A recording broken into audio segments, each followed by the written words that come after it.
Peter Schiff, chairman at Schiff Gold and founder of Euro-Pacific Capital Management. Peter, pleasure to see you as always. We see the trade data out today. Imports of consumer goods is up 3 billion again. You think this is a sign of the economy recovering and strengthening, or you feel it's still stimulus playing in effect? Well, it's certainly not a sign of a strengthening economy. Strengthening economies have lower trade deficits because when you have a strong economy, that strong economy produces more stuff.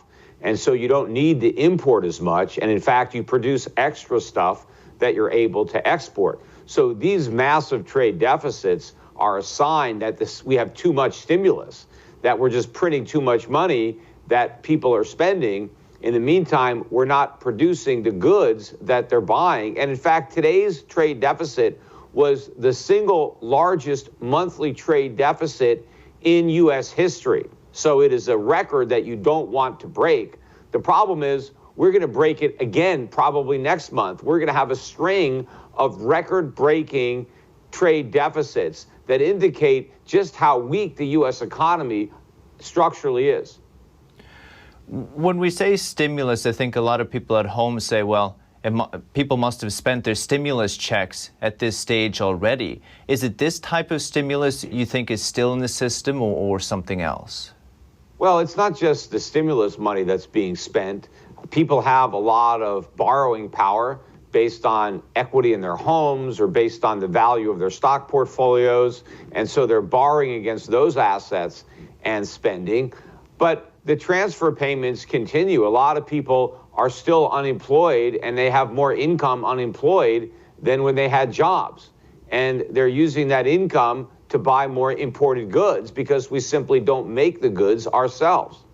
How long do you think this stimulus can last for and actually play an effect? I heard some people speaking online about it could just drop off very fast. They call it the bullwhip effect. People won't even see it coming. What do you think? Well, I think they're going to keep providing the stimulus until we die of an overdose. That's the problem. I mean, they can never take it away because then we'll go into withdrawal. So in order to prevent the withdrawal, they constantly supply us with stimulus. But because the more stimulus we get, the more we need, it's like our tolerance goes up. And so the fact that we had stimulus in the past means we need even more stimulus in the future. So you can never, give up the habit because of the addiction.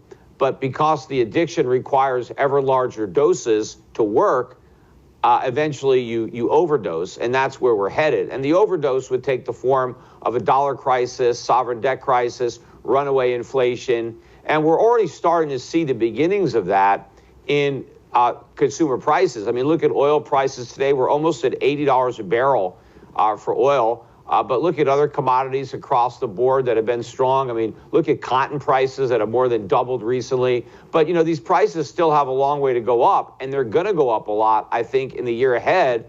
I wouldn't be surprised to see oil take out the 2008 high next year, which was just below $150 a barrel. So we get oil prices, $150 to $200 a barrel. And it's not just oil, it's coal, it's natural gas, it's all forms of energy are going to become increasingly more expensive for American citizens. And not just Americans, but people all around the world are having this problem. Incredible. Peter Schiff, Schiff Gold, appreciate it. Sure thing.